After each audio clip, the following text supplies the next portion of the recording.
On this episode, we travel to Barcelona, where we learn about Project for Public Spaces. Then we meet the president of the International Federation of Pedestrians. We drop in on a Walk21 Pre-Conference workshop on measuring walking. Finally, we talk with manufacturers of automated pedestrian counters. Stay tuned.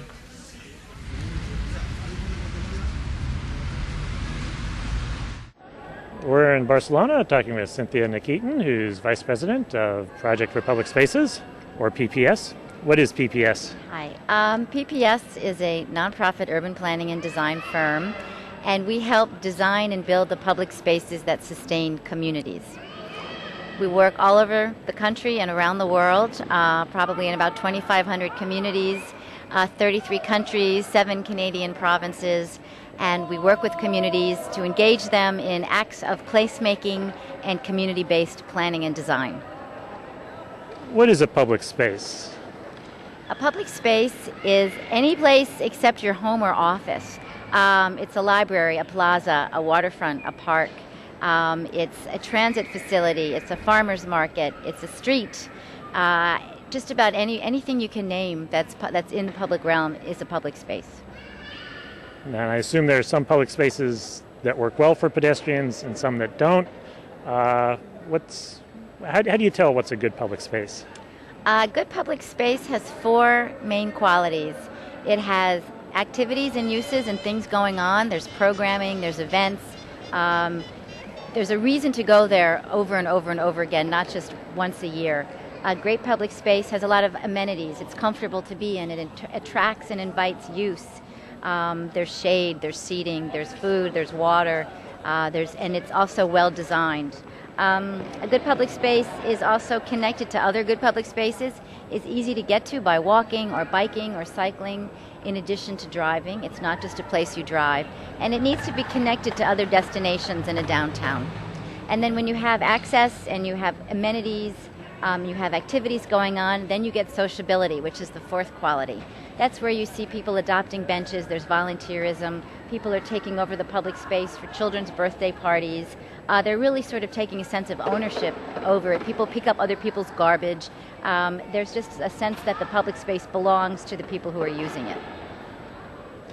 And what's been happening to the quality of public space in the United States over the last few decades? Is it getting better or worse or some of both? What's going on? Well, I think that the reinvestment in the public realm is on the rise. I think that there are many cities that are really looking at rediscovering their downtowns. I've been working in Kansas City and Indianapolis, and these are cities that really abandoned the downtown to the office crowd, and basically 5 o'clock in the evening, it's dead. So one way to bring people back to a city center is to start working on enlivening the public spaces, whether it's a small plaza, a waterfront park, the area around a library. And in fact, the library in Kansas City, I think, sparked its renewal, much like the Performing Arts Center in Newark, New Jersey did. So the active, vital, well-managed public spaces actually attract people back into the city center to dine, to shop, to live. And I think that definitely is on the rise.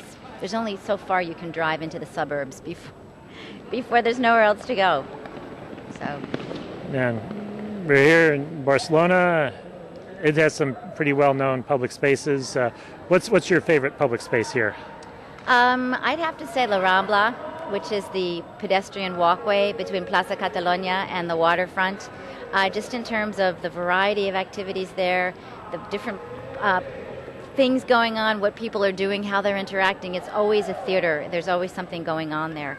But even Paseo de Gracia, which is a very wide sidewalk, it's sort of like Barcelona's 5th Avenue, also has just wonderfully articulated building bases, ground floors that are active, full of store windows. It's just a pleasure to walk and stroll and window shop along there. And you're talking, the first floor of the buildings, the store windows, that's private space. What's the relationship between private space and public space?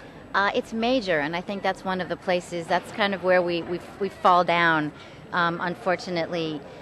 Urban buildings have to support dynamic human activity through their design, and a great public space has to be framed by buildings that have active ground floors that are of a pedestrian scale, or at least if they're very tall, the first 2 floors are of human scale, pedestrian scale, that frame the street, that give it an edge.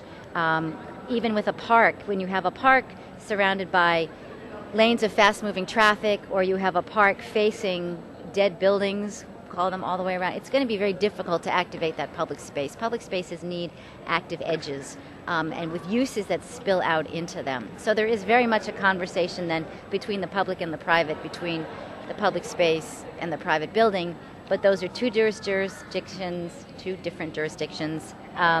Public space, publicly managed, private developers doing their thing, and that's often where we don't get the kinds of buildings that support the kind of dynamic, active living and active cities that we want, that we come to Barcelona on vacation for, because we're not building Barcelona at home. And do you find that you sometimes have public-private partnerships going into public space, so that you do get that connection between the two? Is that very common? Yeah, very definitely. It started with the business improvement districts that came about in the 1980s, because cities were abdicating their responsibility, or they did not have the funding to take care of the public realm and parks the way that people wanted them to. So Central Park was one of the first, Bryant Park was another, that basically went after private people to partner with the city to fund the provision of another layer of management, with programming, with events for merchants, with holiday celebrations, to bring these parks to the level that where people would want to use them. It was more than the city could do. And it really takes a lot of people to manage a public space, to create a public space, and to take care of it. So having these partnerships provides additional resources, additional staff, and a way of sort of balancing the needs on all sides. A city that's kind of a little down on its luck, its downtown's abandoned at 5 o'clock. Looking at some of these examples where cities are coming back, if there are one or two important things they need to keep in mind, what would you tell them? People attract people, so that it's often not important to spend a lot of money on a design or spend a lot of money on a project.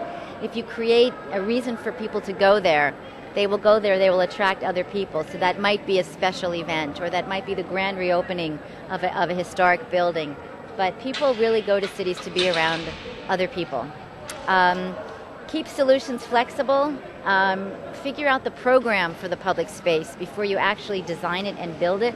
Who's going to use it? What do they want? What are they going to be wanting to do there? And then how does it need to be laid out and designed to support that use? And the best way to do that is to talk to the residents, the merchants, the property owners, the office workers, the employees, the people who are in that neighborhood or in that place or in that particular venue, to get their input into what the problems and what the solutions are, what they would like to do there, and then you design it for the audience that's dying to use it.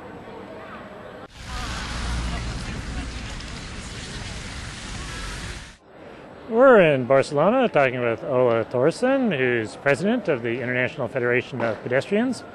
What is the federation?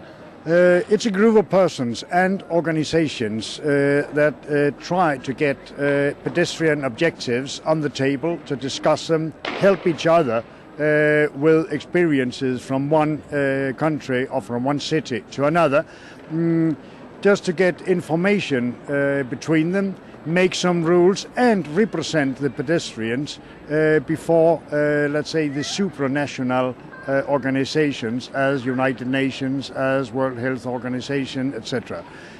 So that also there the word for the pedestrians can be heard.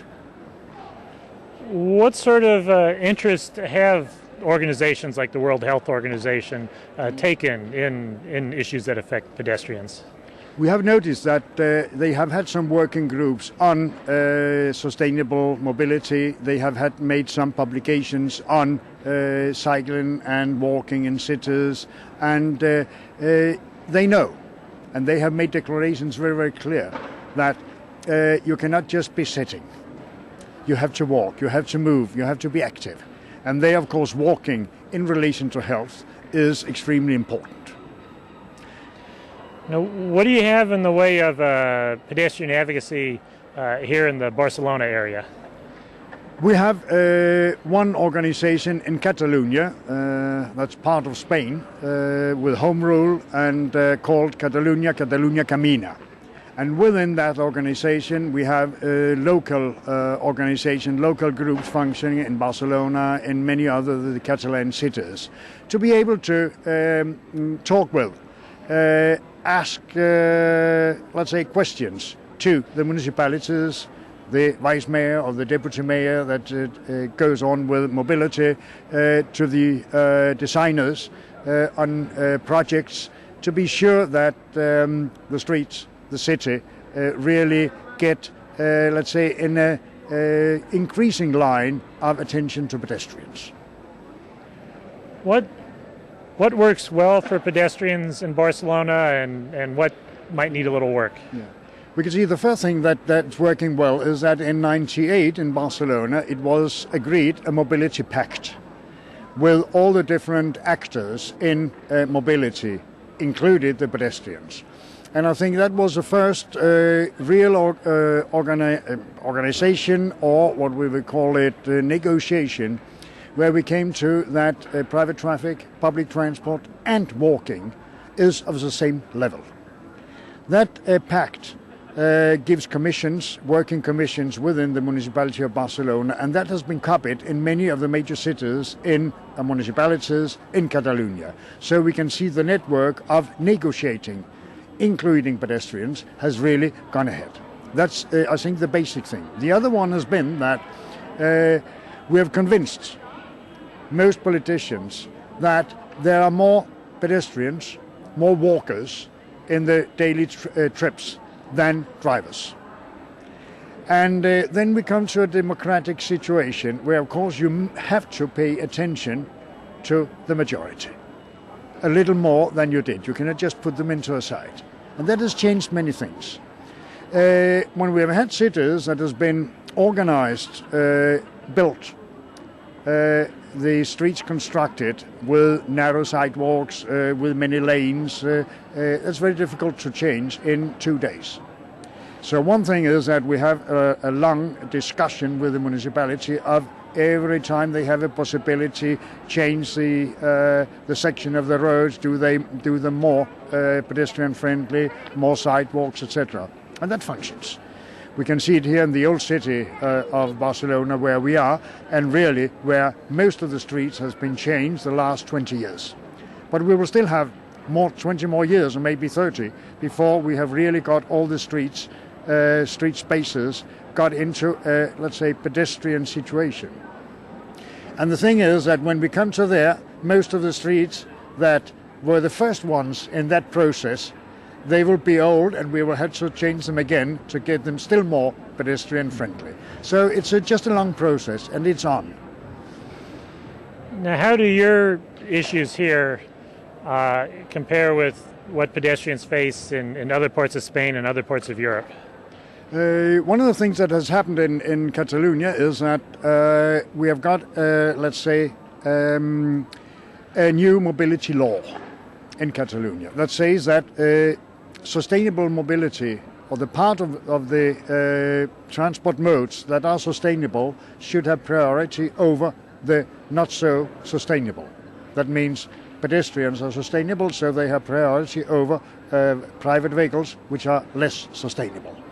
And that changed so many things in the society, in all the decisions, in the Catalan government, in the counties, in the municipalities, in all new actions that has to be taken, because all new actions, land use plans, special activities, economic activities, so on, need a mobility plan, and within that we need a pedestrian, let's say, valuation before. And that's going ahead, and that will change, let's say, the whole situation. I think that mobility law in Catalonia has been, let's say, a cruise and the whole evolution of, let's say, sustainable mobility, safe mobility, and also, of course, for pedestrians and to get better and more healthy and good spaces.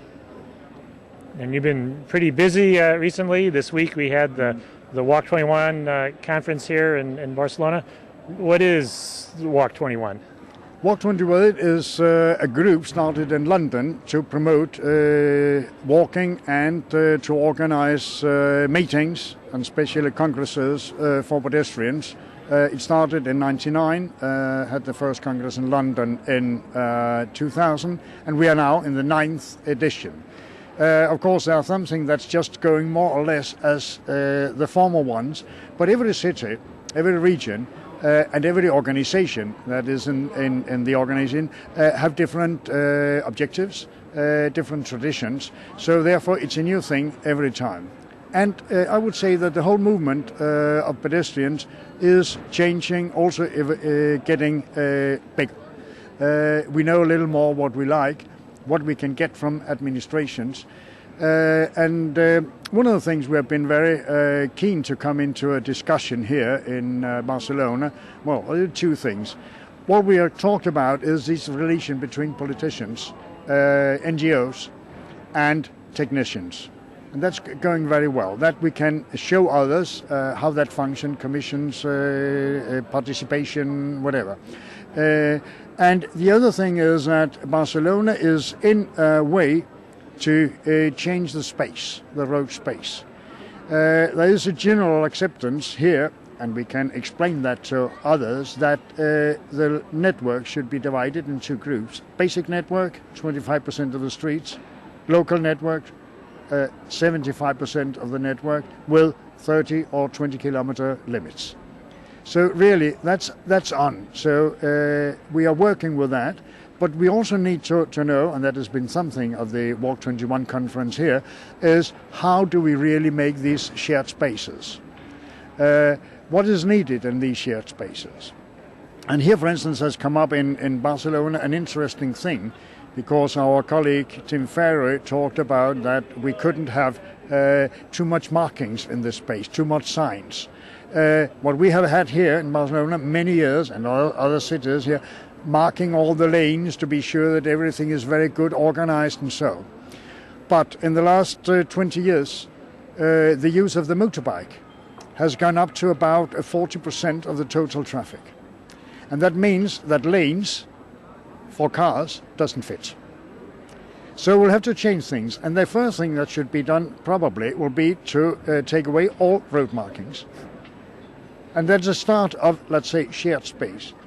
And that gets that way also not only between pedestrians, cyclists and car drivers, but also within the private traffic between drivers, car drivers and motorbikers. So a year from now is the next Walk21 conference. Where is it going to be, and what advice do you give to the people who are organizing it?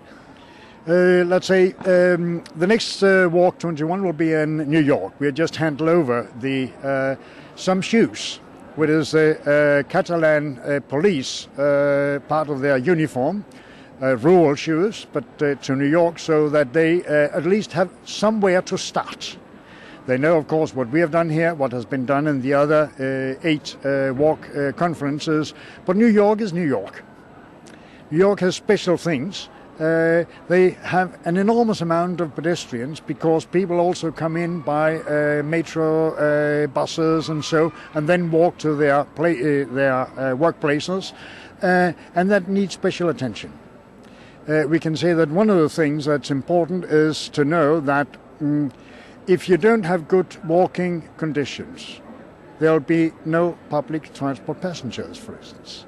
So if you need the public transport, you also need to make good care of the pedestrians for that.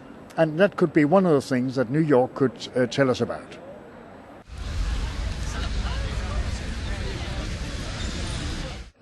We're in Barcelona talking with Daniel Sauter with Urban Mobility Research. What is Urban Mobility Research? It's a private company that I run since about 7 years, doing research in urban mobility and mostly walking and cycling to some degree.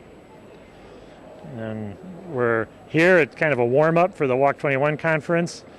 What did you have going on today? Well, today we had a day-long workshop on measuring walking with a special focus on counting pedestrians and again special on automatic counting of pedestrians, and 7 presenters from different places told us about what they're actually doing as users of such counts, and 5 companies who provided their equipment for tests and for the actual counting methodology they use and counting equipment they use. Used to be you wanted to count pedestrians, you had a couple of interns out there with clipboards and pencils. Why is that inadequate? Why and how far have we come from that? It's not inadequate, but the longer now the time goes, we can see that automatic technologies do improve and allow for more precise counts 24 hours a day, 7 days a week, which you can't do with people counting out. There's security issues, there is other issues at night. You can't do that. And it's too expensive. So automatic counts, this equipment will help us to provide some of the information that we're looking for the total of the year altogether, seasonal variations and so on. Now, once we know how many pedestrians out there, what do we do with the data? Why do we care? There's a lot. Usually what I use as an example is the one with the radio watch. There used to be surveys about radio programs, and all of these surveys focused on the music they played. And is it more that style, or would you like more that style? And then they introduced that radio watch which automatically collected information on the stations you were listening to. It did that on its own without you registering. And from that data, they recognized that most people were actually just listening to the news and turning it on shortly before the news and turning it off right afterwards. And that had a tremendous effect on the programming, at least in Switzerland, where you have more radios now caring about good news and not so much about music. It's secondary now if you play good music or bad music, or what kind of music you play. And I have a similar expectation with regards to counting, that if we have automatic counts, we'll have a shift in focus away from public space use only for cars towards more use and improvements for pedestrians. You had all the people here today talking about how we're going to collect the data, how we're going to use the data. And you met a year ago about a similar subject in Toronto. Where are we going from here? What do you hope to eventually produce out of all these meetings? The idea today was to bring together the providers and the producers of equipment together with the users. But we also want to enlarge, not just look at the numbers, but also look at the quality of the environment and see if we can get some minimal agreement of how we assess the quality of the environment. The same with the perceptions, see if we can get some basic standards on how we measure the perception of people, measuring the smiles, it's usually termed, and also on the policies. So measuring walking has all these 4 aspects, main aspects: the numbers, the counts, the travel surveys, and then the second dimension, the environment, the third dimension, the perceptions, and the fourth dimension, the policies. And we hope to get some agreement on all these 4 eventually and have them out as recommended by walking experts from all over the world as minimal requirements of what you should do to measure walking.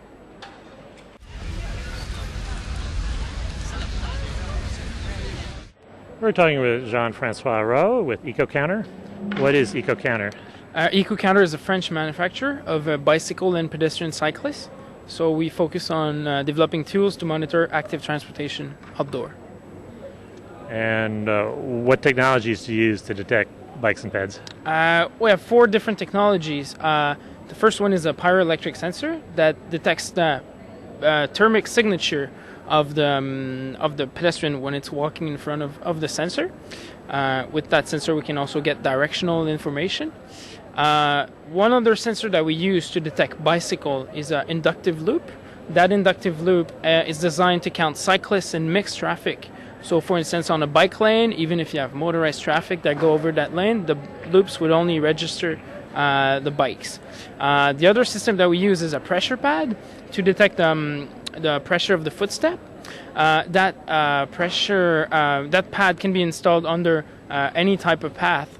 For instance, in a recreational forest or national park. Soft surfaces makes it easier to install, but we can also install it on asphalt or concrete.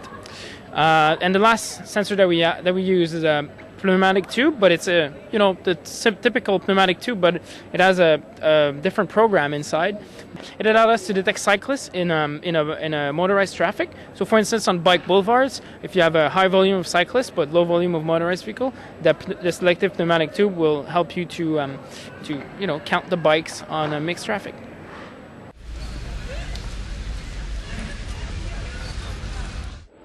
We're talking with Alistair Chambers with Chambers Electronics.